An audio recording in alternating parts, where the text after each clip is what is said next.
Hey guys, how are we doing? Back on another video from Super Eye Patch Wolf. It's been a while, and I feel like I have to react to this video because all my comment section yesterday in my videos was, are you going to react to Super Eye Patch Wolf's new video? I've woke up this morning and I've still got people asking, so I guess I'm going to have to. Not that I wasn't going to anyway. I do like Super Eye Patch Wolf's videos. They are quite informative and interesting, and Gantz is something that's constantly popping up in places. I see. I'm sure it's on Netflix. I'm sure it's in places. I don't actually know anything of the story, but I guess that's what this video is for, isn't it? To educate. So let's check this out: the insanity of Gantz and why you should care. Okay, picture this. Okay. You and a buddy are waiting for a train at your local train station when suddenly a homeless man falls down onto the track. Oh no! Just as 3,000 tons of locomotive begins to barrel towards him. And being the upstanding young gentleman you are, you climb down onto the tracks in an attempt to save him. Of course. Which you do, but both you and your well-intentioned friend are struck by the same train and killed. Oh. You are now dead. Oh. Or are you? You awaken in a small apartment. Oh, it's an isekai. Skyline with a group of other people who have all also recently died. Okay. In the center of the room lies a giant black orb which begins singing and speaking and tells you that your lives are now forfeit. Oh dear. And tasks you with hunting and killing this alien. Oh. You're armed with some highly advanced alien weaponry and What? rather revealing bodysuits before being teleported into the streets of Tokyo where the hunt begins. What? A hunt that seems simple at first until things go wrong. Things go very, very wrong. Oh my god, what the hell? After a horrific struggle of which only a fraction of your team actually survives, you're teleported back to the apartment, each given point totals based on your performance. What? And hooray! You may now return to your regular life, but oh no, you have to come back next week and do the same thing again, and then again, and again, and welcome to Gantz. What the Gantz is frig? a story of ordinary people trapped in a nightmare, taking recently deceased regular folk, be they office workers, high school kids, This dogs, seems or so weird. grandmas, and making them compete in games of death where they must face the horrific and unimaginable. What? The survivors of which are temporarily returned to their normal lives before having to do it all again next week alongside a fresh batch of new participants. Oh my god. And this is the cycle of Gantz. The only way to break free is to kill enough aliens to eventually collect 100 points and select the option to exit the game forever. Whoa. But that's a goal very few of these characters That is will nice. ever reach. Right. Death is brutal and frequent in Gantz. Oh my it's god. not unusual for large swaths of the cast to be wiped out in a single game. And Oh, it's for damn. reasons like this, as well as the series' use of excessive sex and violence. Whoa. Oh, by the way, graphic content warning. Oh, okay. Thanks. Gantz has gained a reputation as an overtly edgy series. Yeah? And it is. This is the kind of show I loved as a teenager. As a kid, I'd had my perception of media Like and Akira, reality obliterated by the shocking and violent imagery of Akira. Oh god, yeah. And I spent a lot of my teenage That was years something trying to else, wasn't it? recreate that feeling, which led me to shows like Elfen Lied, Oh my god, yes. Tenge, and of course, Gantz. But this side of Gantz has also drawn a lot of Ah! criticism. I've seen Jesus. more than one person argue that this is a series of unmitigated trash. And while I actually can sympathize with those criticisms, as you can guess by the existence of this video, I do think there's some genuine heart. Well, to yes, the otherwise this series video would not and exist. Because it's why you should care. And to do so, I want to start with the man behind Gantz, Hiroyu Oku. Okay. Hiroyu Oku is a strange fellow. Okay. Gantz was heavily criticized on the Japanese messaging board 2chan. He included a scene in his next manga, Inuyashiki, where an evil cyborg teenager murders every member of the online messaging forum. He has a very distinctive approach to storytelling, often focusing on the cruelty and violence humans are capable of and presenting it with a near nihilistic cynicism, as seen in Gantz and each of his series that followed it. Oh my god. But what's interesting is that he wasn't was like this. In fact, his Okay. first manga, Hen, was a comparatively light-hearted ichi drama. How people Found success change. in Weekly Young Jump magazine. However, things would then take an unfortunate turn. Okay. Oku using the profits he'd made from Hen to invest in cutting-edge 3D technology, spending 2 years and all his money training himself and his assistants in the new software, in the hopes of creating a new kind of 3D manga. The only problem was that this was the mid-90s and 3D software still had a long way to go, and so his resulting manga 01 in part looks like this. Oh god. Oh no. Yeah. 01 was cancelled after only 3 volumes, leaving Oku without income and on the verge of bankruptcy. Oh god. And I have to wonder if the desperation of that situation contributed to the bleaker tone of Gantz. Could be. And perhaps why its struggle for survival feels so real. Because for Oku, It really was. Wow. There's a cynicism that runs through every part of Gantz, never more apparent than in its main character, Kei Kurono. And Kurono kind of sucks. He's cynical, isolated, and bitter, having separated from his family with no friends or anyone he can even really talk to. And because of this, he's grown apathetic and cold, only seeing other people for how they can benefit him, even abusing the trust other people place in him for his own ends. And because of this, it's very easy to dislike Kurono, especially in Gantz's early chapters. But after a little while, what becomes apparent is that he's a product of the world around him.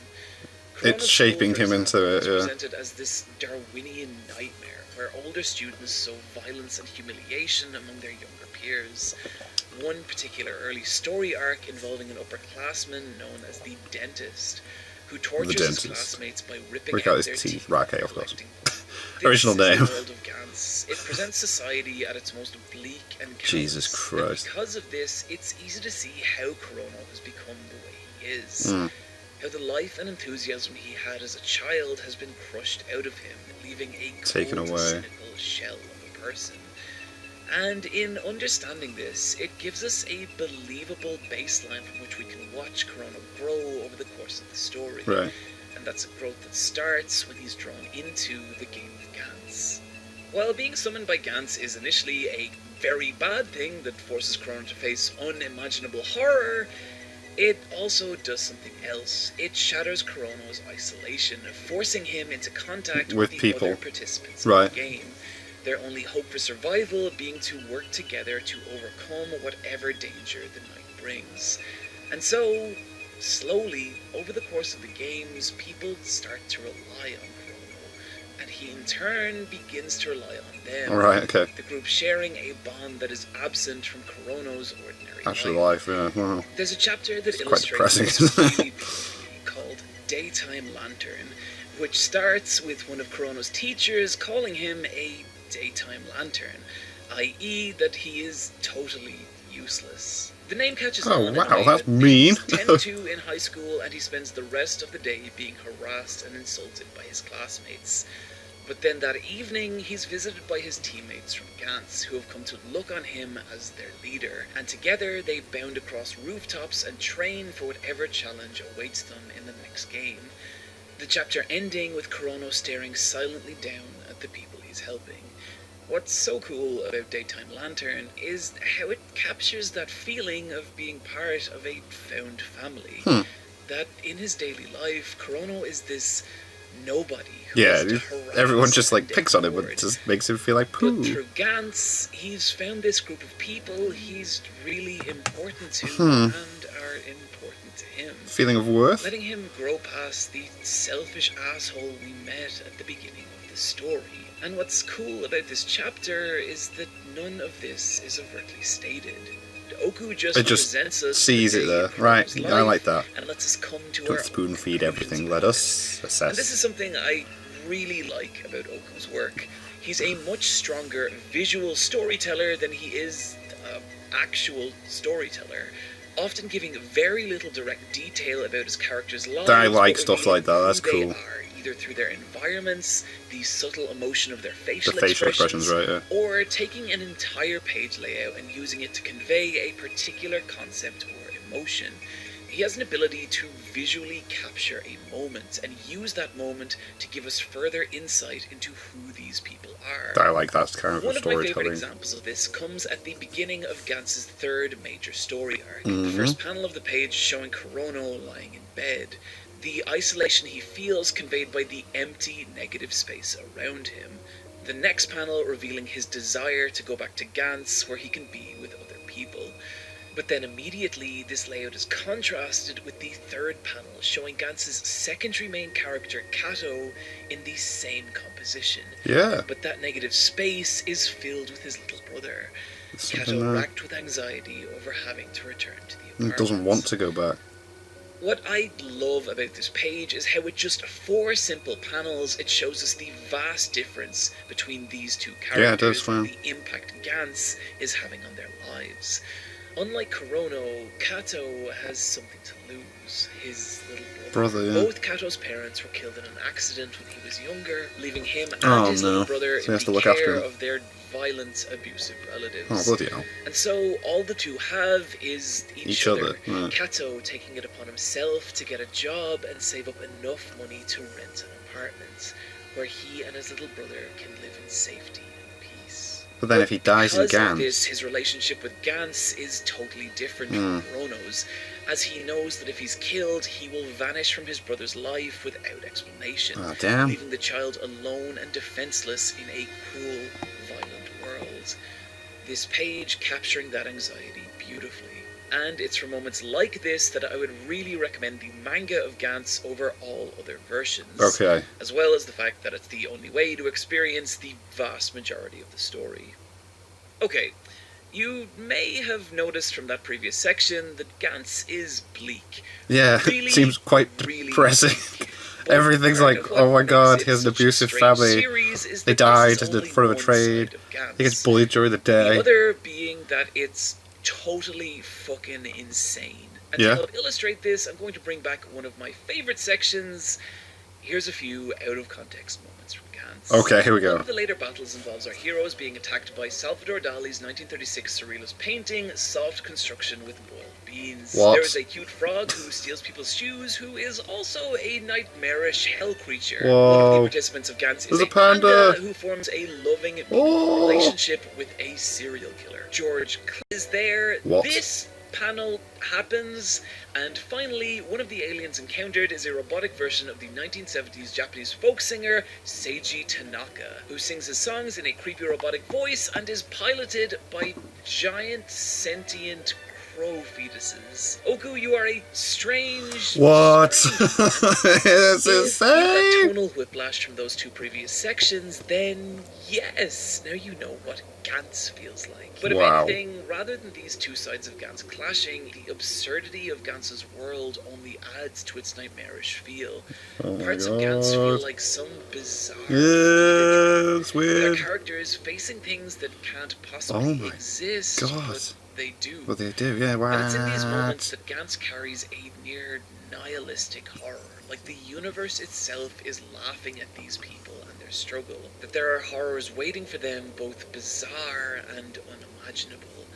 And it's here where we can start to see the horror of Gantz. Every game of Gantz starts the same. People begin appearing in the room one by one, and one by one, each person is teleported out into the streets of Tokyo. Okay. And from here, we know that somewhere in the sprawl of Japanese suburbia lies something dangerous and alien. And there's always this moment when a character notices something strange something off in the distance. Some vaguely humanoid figure emerging from the shadows. And there's such a tension to these moments, as there's no telling what these creatures are or how dangerous they might be. They have this frightening, unknowable alien feeling. And that's a feeling that Oku communicates beautifully through his artwork. Wow. Put simply, he's exceptional at conveying creatures of raw visual horror. God.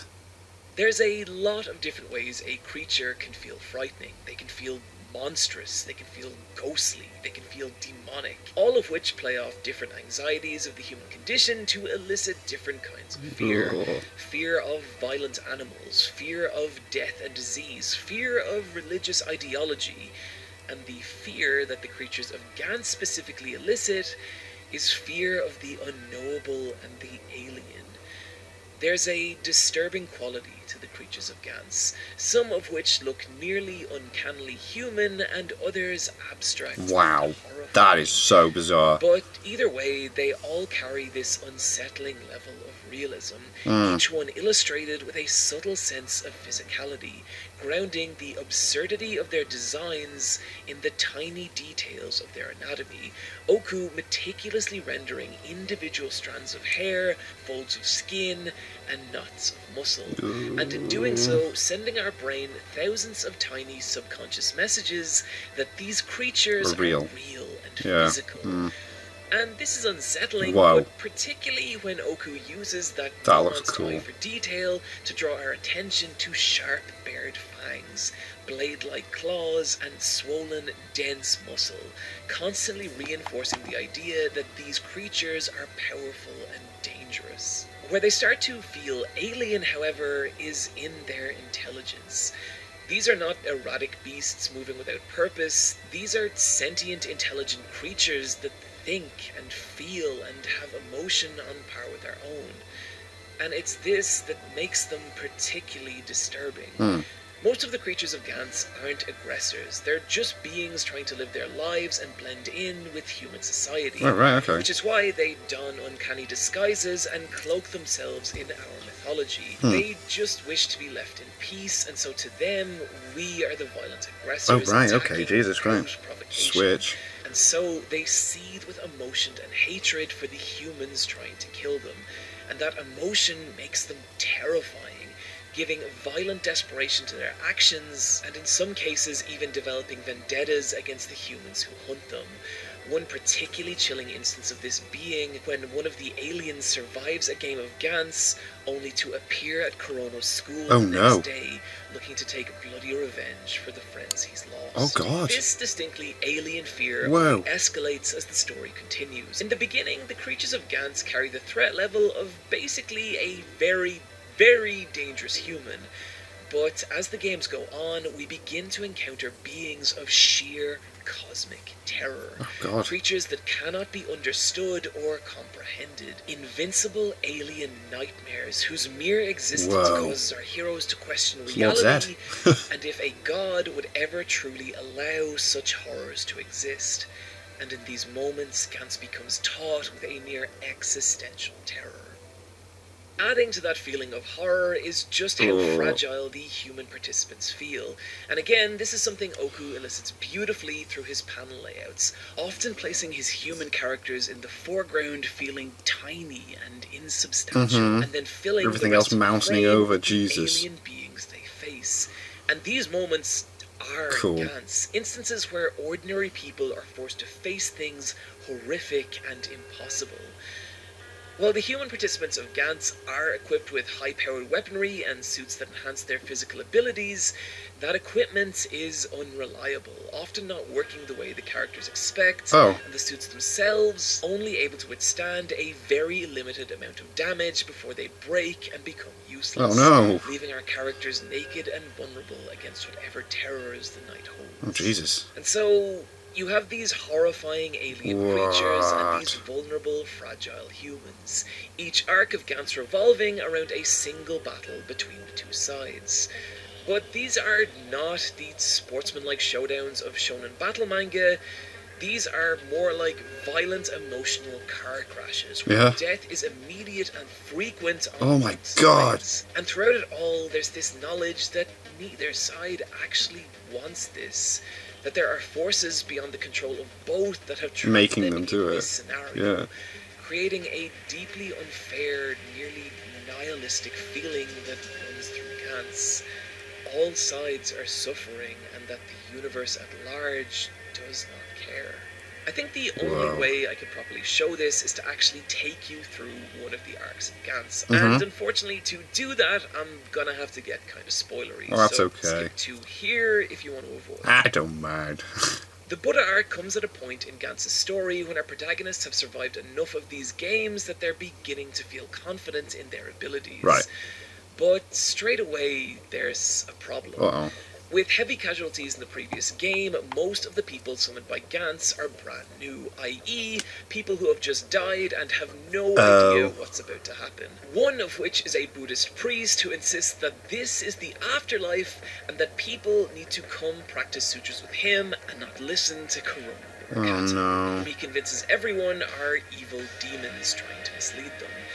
Because of this, very few of the new recruits actually equip their suits, and so by the time teleportation begins, bloody hell, yeah. the team is left at a massive disadvantage. However, despite this, things go surprisingly well in the early stage. The aliens disguised as Buddhist statues are quickly identified and eliminated, helped by the fact that 3 of the newcomers are a gun otaku, a professional sniper, and a karate black belt. Oh, that helps. Until the boss alien of the round is introduced. Each game of Gantz contains one alien that is exponentially more dangerous than the rest. Right. And for this round, it's this thing, and this thing is a fucking nightmare. Yeah. Using its high speed and variety of bizarre, unpredictable Oh my attacks, as well as its ability to heal itself from injury, to massacre several members of the team, including some of the most experienced. No. And from here, the battle begins to take a nightmarish turn, as one by one the team fall to the invincible monstrosity, including Kurono himself, What? who, during a brief skirmish with the creature, has both his arm and leg severed, leaving him in a bloody pile on the temple floor as his life begins to bleed out. Oh my god. The only thing that can save him now is if he can live long enough for one of the other members of the team to defeat the alien and end the game, at which point he'll be teleported back to the apartment, his body fully restored. A hope that grows ever fainter with each passing second Jesus as life Christ. after life is snuffed out by the demonic statue, until only Kato is left. Kato, badly injured but desperate to save Kurono and return home to his little brother, fights the monstrosity with everything he has, sustaining heavy damage and even losing an arm, but just as things feel hopeless, he strikes one final, desperate, fatal blow against the creature. Only it's not fatal. The alien being emerges from its damaged shell and takes on the appearance of one of Kato's dead team members. Oh my god. From here begins viciously beating and mocking an exhausted Kato. And just as the light starts to fade, Kato makes one final desperate attack. And it works. He kills the creature, ending the game. Oh my god. He's done it. Kato can now return home to his little brother. He and Kurono are saved. Only for the creature in one final hateful gasp to impale Kato before dying. No! And in the pouring rain, as Kato's life begins to slip away, teleportation back to the room begins, and Kurono awakens alone in the apartments. But then, in the silence of the empty room, he comes to a horrifying realization. Kato, along with every other member of his team, is dead. Oh my... Kurono is the only survivor. He is alone. No. What's so harrowing about this moment is that it's such a vicious, cold that is horrible. Of the character's worst fears. Oh my god. True. Kurono starts off from this place where he has no one, and then after learning to rely on his teammates and even care for them, it's all taken away, and it's unfair and devastating and emblematic of the kind of nightmare that Gantz is willing to plunge its characters into. And in doing so, capturing those awful moments in life when our worst fears become reality, and it feels like we've lost everything. At this point, I'm guessing some of you are asking, what is the point to this? Is this just misery for misery's sake, or is there an actual message here? Before I answer that question, I think it's important to acknowledge something, and that is that Gantz will not be for everybody. And that's for a variety of different reasons. I enjoy Gantz a lot, and I'm not going to pretend I don't, but I feel it's also my responsibility to warn people that there are aspects of Gantz that they could find upsetting. Well, that's Aside fair. from the sheer level of violence and cruelty that we've already talked about, there's several aspects to the story that I could ignore as a teenager, but now, not so much. The early chapters are pretty terrible in how they treat their female characters, especially Kay, who gets a raw deal throughout. And this is something that improves slightly later on when much better female characters are introduced, but it can be pretty rough. Both the anime and manga have some pretty horrific depictions of sexual violence against both men and women. There's a pretty horrendous depiction of a gay man and a absolutely bizarre instance of racial insensitivity, as well as multiple occurrences of violence, including a straight-up public shooting. Oh god. This is something I've struggled with a lot in writing videos, and in particular this one.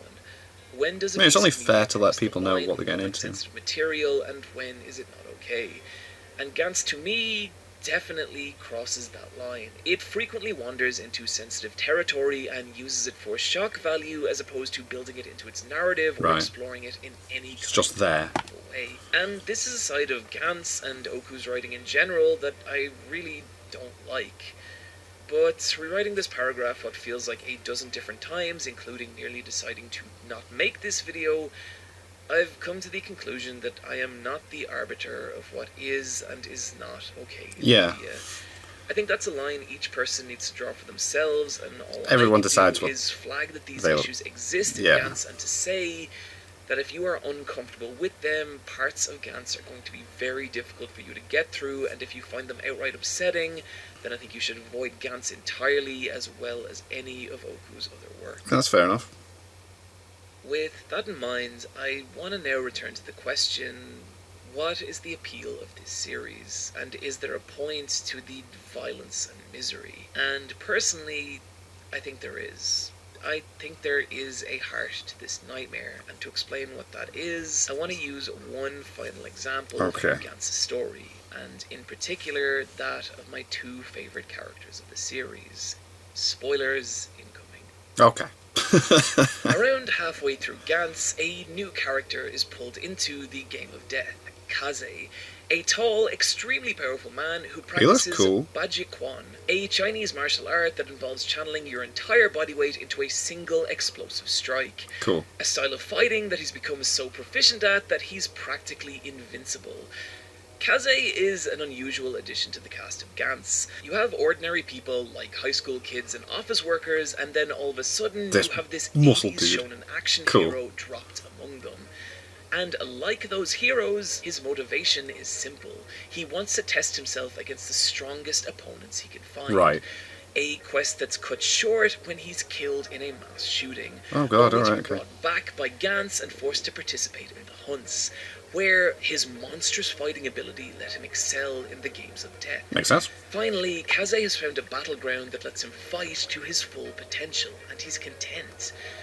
But things take a turn in the next game when Kaze and his teammates realize that one of the new participants is a small child. Oh my god, a boy who, what? upon seeing Kaze, confuses him with his favorite tokusatsu hero, Muscle Rider, and begins to follow Kaze around the apartment. Kaze ignores the boy at first, as he does anything that is not physical combat, but when the teleportation stage begins, the child refuses to wear his suit, despite the pleas of the other teammates. So does he tell him to do it? Kaze reluctantly tells the boy to put it on, for the first time showing concern for something beyond fighting, right. The child continues to follow Kaze, whom he still is convinced is his hero, Muscle Rider, and slowly Kaze softens towards the lad, who he finds out is named Takashi, with Kaze protecting Takashi for the remainder of the game. After which, Kaze even takes the boy in while attempting to find his parents, until he learns how Takashi died, from being beaten by his mother's abusive boyfriend, his life slipping away alone in a moment of squalor, calling out for his hero, Muscle Rider. Kaze, devastated and moved by Takashi's story, now takes the boy in as family, the two becoming inseparable. But then, in the beginning of the next game, things take a horrifying turn. No. Takashi is the first one to be teleported into the battleground, leaving the 4-year-old alone on the streets of Osaka, vulnerable to whatever horror awaits. One of which emerges from the shadows and begins making its way towards the helpless boy. Takashi tries to run away, but it's useless. The creature catches him in its cold alien grasp, lowers its face to his, and closing its jaws around his tiny skull. Takashi is killed. What? No. Oh, wait, hang on. No, he isn't. Oh, you... Takashi, channeling all his power into a single devastating strike, destroys the creature by imitating the very movements he's seen Kaze perform countless times. Oh, class! And upon witnessing this, Kaze is overcome with emotion and love for Takashi. That's brilliant. And breaks down in tears. That love awakening a new strength in Kaze, now fighting not just for himself, but in the hope of one day freeing himself and Takashi from Gantz and starting a new life together in peace. It was in this moment that the message of Gantz clicked with me.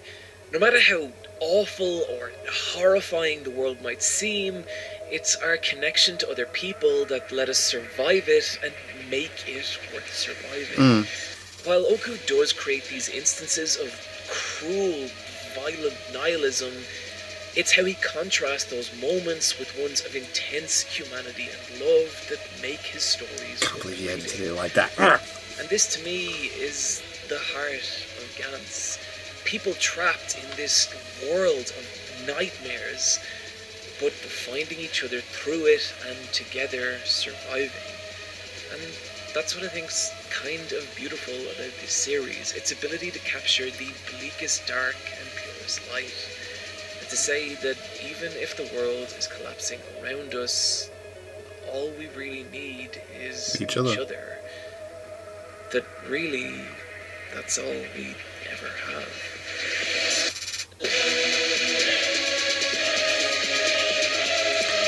Fair enough. God, I can't believe he edited it like that. He's dead. Oh no, he's not. A quick note, the official Super Eye Patch Wolf t-shirt is back in stock. Class. Gamer. These sold out pretty quick last time, so I'd say get them when you can. I want to give a massive thank you to my patrons over at Patreon. God, that does seem cool, that Gantz. You guys that have the freedom to make videos like this. Oh God. Because I do see it everywhere. I'm sure it's on Netflix and I've seen it in other places. If you'd like to become one for just a single $1, you can do so over at patreon.com/Super Eye Patch Wolf. A personal thank you this week to Mohammed Nahas, Yamcha Kapoor, original name, Applebane, Alana Ashley, Dead Fish Walking. Dead Fish Walking, and what? I made Fish this for Super Eye Patch Wolf and it's super long. Oh buddy, I'm gonna have to cut that down in Photoshop every time I do credits, and it's just you're killing me here. That's amazing. Thank you for the support, love you. As ever, you can find me hosting the Let's Fight a Boss video game podcast or on Twitter @iPatchWolf. Friends, oh my God. Take care of yourselves, and I'll see you next time. See you next time. That was Boss. Oh, that was a good video. That does seem to have some very emotional moments and some shocking ones as well. I might check out some. I'm sure it's on Netflix, some of it. I might check some of it out in passing. It's not something I'm going to go out of my way for, but he does make some good recommendations. And all you guys wanted me to react to that, so there you go. There you have it. I enjoyed it. Thank you guys very much for watching. What did you guys think of that? What did you guys think of this? Click like, subscribe if you haven't already. Leave comments down below. Let me know what I should watch and discuss in future videos. And I'll see you guys. That's all you guys. Next time.